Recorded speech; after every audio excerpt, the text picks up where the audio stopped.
This was a story that kind of came my way earlier today, and I have to give a shout out to Erica Wortham because she gave me a reminder about it. Because as the day goes on, you kind of forget about it, but it's now all coming back to me. But I was going to do a video about it, but of course, I have to find out the identity of the person involved.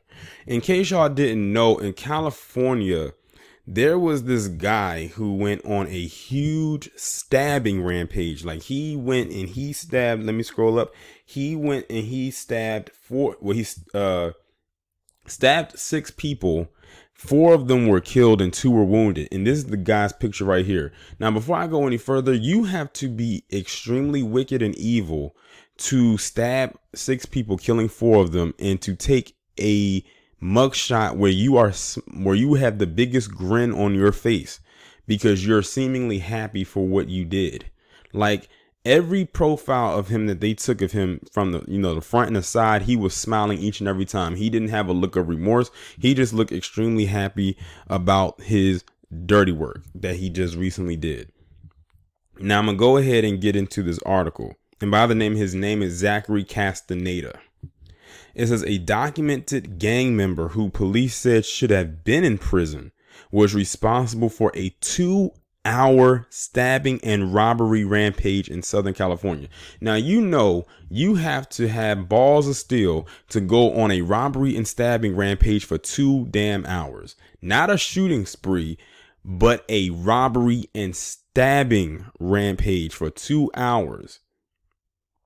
Because to rob and stab somebody, you have to be at close range to do both of those. And he most likely stabbed whoever he robbed. And for 2 hours. It says that killed 4 people and injured 2.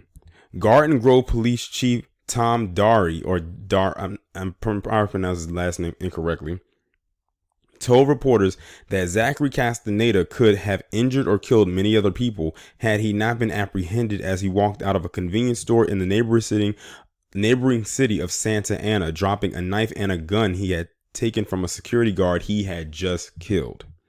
Well, I guess it's a good thing that they did get him, because if he was able to fire off with that gun, he would have did a whole lot more damage. Police told reporters that the violence appeared to be random, with Garden Grove Police Lieutenant Carl Whitney adding that Castaneda was violent, with detectives who attempted to interview him Wednesday night and was kept in restraints.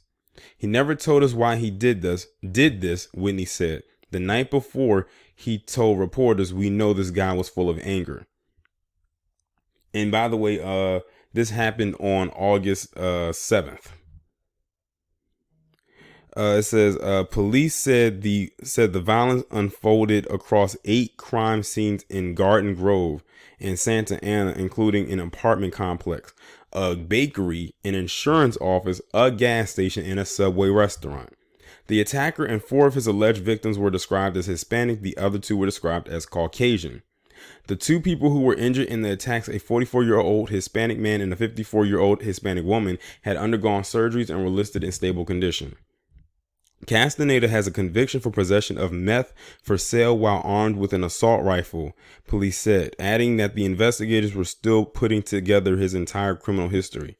Officials didn't specify what crime sent Castaneda to prison or when he was released, but the chief described the suspect as a violent individual who should have never been considered for early release from prison. Then if that was the case and y'all knew he was that violent, then who was the one who allowed him to get out? Look at his mugshot. That's all you need to know about how crazy and deranged this individual is. Anybody that can have a mugshot like that after stabbing 6 people and killing 4 of them definitely is not all the way there. Like, he's literally legit happy about what he did. Based upon his prior record, he is a violent individual who should have never been considered for early release upon Assembly Bill 109. The bill, enacted in 2011, was designed to transfer people convicted of certain classes of less serious felonies from state prison to local county jails.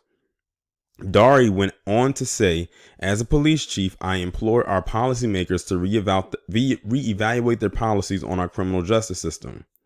He also said California law enforcement agencies have crippled by Assembly Bill 109 and offenders are not being held accountable for their crimes.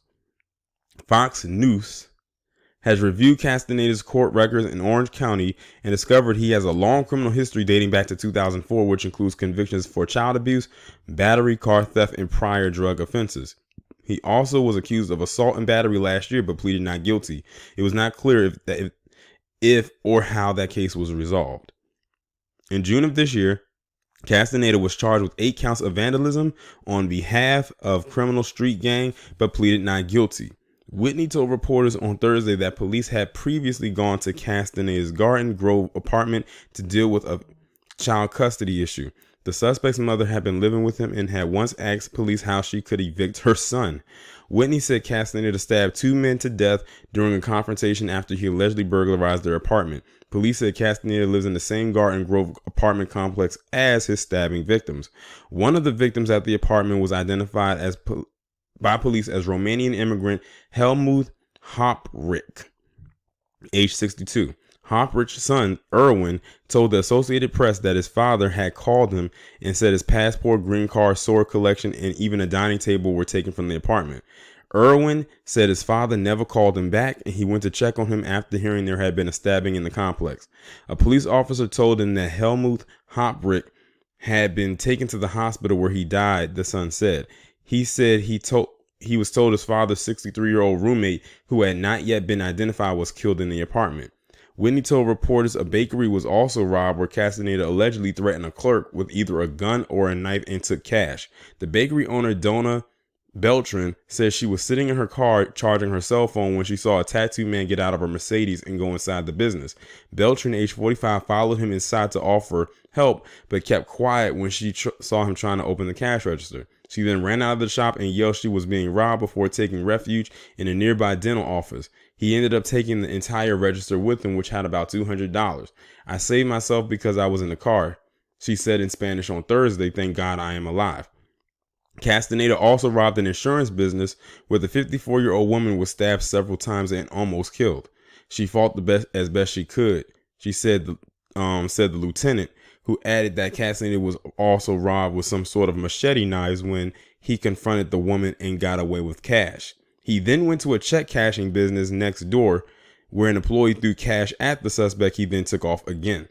Police said shortly after 6 p.m. on Wednesday, Castaneda drove up to a Chevron gas station where he attacked a 44-year-old man pumping gas for no reason. There was no robbery, said Whitney, who added that the victim was stabbed in the back and his nose was nearly severed off his face. Whitney said undercover detectives tracked Castaneda's silver Mercedes to the parking lot of a 7-Eleven in Santa Ana, and within a minute of their arrival, the suspect, who police said was covered in blood, walked out of the store carrying a large knife and a gun that he had cut from the belt of a security guard he allegedly stabbed to death shortly before. Police ordered Castaneda to drop his weapons, and he complied. The Orange County coroner office identified the security guard who was stabbed to death at the 7-Eleven at 58-year-old Robert Parker of Orange, which is about 20 minutes from Garden Grove. Whitney told reporters after Castaneda was taken into custody, police learned that a man who was about to enter a nearby Subway restaurant had also been fatally stabbed during the robbery. Pascal Lorenzo, age 39, of Garden Grove, worked at the Subway and has been identified as the man who was fatally stabbed during the robbery. Whitney said surveillance cameras caught some of the attacks.